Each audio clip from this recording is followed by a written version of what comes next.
everyone, welcome back to the Cast and Spirit podcast. My name is John, and today we have back on the show Eric Anderson. We are going to be covering tourniquets and safety and why you should probably be carrying one on your person at all times. Hey Eric, welcome back. Hey, thanks for having me, John. Glad to be back. Perfect. So I know you do something kind of special with your tourniquet. Can you first of all just kind of explain how you came up with like the strategy of carrying one with you, and then what kind of tourniquets we should be using and how to practice them? So I had familiarity with tourniquets from my time in the military. I was in the Marine Corps from 2007 to 2012, not far from where you are in Camp Pendleton with 3rd Battalion, 5th Marines. But then getting into diving and knowing that there's some risk involved, other than getting, maybe bit by a shark, but you're dealing with knives, you're dealing with loaded spear guns, all sorts of things, rocks, whatever else, shore dives where you can get cut. So it's good, in my opinion, to have a tourniquet on yourself, your buddy have one, so you can apply it. It doesn't do you any service if you have it on shore in your backpack or in the boat, because you're going to lose a lot of blood, depending on the situation, to get back to it. So I think it's just important to have it on your person. Yeah, that's a good point. I was talking to my buddy who runs the LA County USC emergency room. He's one of the head doctors there. And he was trying to get it through my thick skull that if you get hit by a shark or you get some significant artery that you cut because you were trying to kill a fish and you slit your wrist or something, you don't have many seconds. Like by the time you get to the boat, it might take you 2 minutes or 90 seconds, but that's enough blood to lose consciousness. So it's like you really have to kind of know how to use it within like 10-20 seconds, and I'm talking like actually put it in the right spot, put the right tension down. So like first of all, I'm the guy who now carries a tourniquet, but I left it on the boat, so I'm already breaking your rules, so I need to start putting it on my belt. But I really didn't know the right place to put it, because I was thinking, first of all, they come weirdly packed. Like my buddy was telling me that you have to like really know how to pack it so that you can actually use one arm operation. Like, can you walk us through like what we should do as soon as we buy it off Amazon? We got the tourniquet. Which brand we should do, and then how do we use it? Yeah. So I use the CAT tourniquet, Combat Action Tourniquet. And I say the first thing you do is when you get out of the package, open the thing. Typically it's going to be a Velcro loop where you're going to put it through the little notch, pull it back, and you're cinching it down and Velcroing it in place. It's then going to have about a 4-inch tab with a hook. That plastic tab, is what you're wrenching down until they can't bear it anymore. Then you do 5 more clicks and then tuck it in place. So just get it out, get used to it.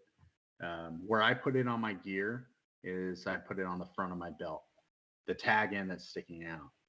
I'll put the tourniquet into your buddy's point. You have to unfold it and do it a certain way. So when you unfold it, you have that Velcro strap on the side that you think you'll need it on. It depends. And then you're able to quickly just put your arm or leg through it, or your buddy's arm or leg through it, and apply it. What I use is about a 2 to 4 inch, about a 3-inch piece of bungee cord that I then tied a knot on one end and made a circle with it, just a big rubber band. I put the tourniquet on the inside of the belt and I do a double wrap. It stays pretty flimsy and it folds against things. I've only had to rip off one time. It puts it in a great location for me to be able to get it centrally with either arm, with my left, my right, whatever. You just pull it off. At that point, you don't care about the bungee anymore, and you can start applying the tourniquet. My buddy Aiden has one in the same spot, and I know where his is. He can grab mine, or vice versa. We practice, we go over it. I've heard some guys say that it's a little extreme to carry a tourniquet, but what's the alternative? To your point, you've got 3 minutes max, unless your femoral arteries hit, where you're going to bleed out. You're not going to make it back to the boat. That is, to have to go back to the boat to get something like that, that is something that's used to save your life in real time. In the military, that's why we carry them on. I carried 3. Some guys carried 5, because maybe you need more than one. And then also, too, it's knowing where and how to apply it. If you have a cut on the elbow, you want to be 2 or 3 inches above or below the elbow. You're not going to apply it right on that hinge. Or the same thing in the groin. If you're hitting your femoral artery, you need to be able to know where you're going to have to apply that. I mean, right up into the groin and hard, and you may have to apply two. And so it's good that your buddy has one. Now, these are all extreme what if scenarios, but if you plan for the worst and hope for the best, then you're going to be well equipped in planning for, the oh shit scenario. And on social media, it's easy to see how many stories this happens all over the world all the time to freedivers and spearfishermen. They cut their leg, they do this, they accidentally shot their buddy, something else. If you're thinking you're going to be able to use your spear gun rubber to do that, or to get back to the boat or your backpack on shore, it's just not going to happen. So lose whatever extra piece of gear you have and add a tourniquet. I will say I see some guys also put it on their belt, like Neptonics makes a great little flashlight holder, but just use that and put your tourniquet in it. And it's still just a quick away. If you don't want to have it on the front of your belt, or you have a belt that you don't have that much material to play with. You made a great point in regards to practice, because no amount of like listening to somebody tell you like this is the best protocol or whatever matters when your brain shuts off because you're in panic mode. And I watched this happen to a buddy of mine who they were like, "Oh, I really, really want to go spearfishing. Let's go. Let's do a shore dive." And I'm like, conditions aren't that great. Let's keep it chill.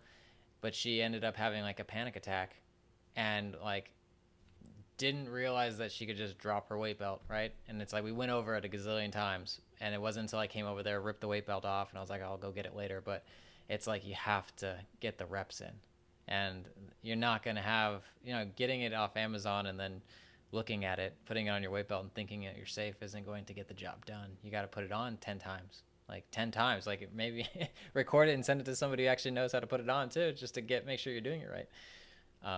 That's really good. So do you put it on, you put your belt on, you cinch down, then you put on the rubber band, or does it go through your belt buckle? No, so it's the last piece of gear I put on. Once I've got my belt on and everything's situated where I want it, put the tourniquet on, hit the water. That's pretty dope. It almost feels like your seatbelt. Like you put your last piece of safety on, you're like, click, got it. I'm ready to go diving. Do you have a brand of, because I remember when we put up the video of how to use a tourniquet, I got a lot of flack for not using a specific brand of cat tourniquet. Like they're like, oh, that's a fake one from China. Do you have one that you like to use Yeah, it's I can find it for you. I don't know off the top of my head, but it's just that combat action tourniquet.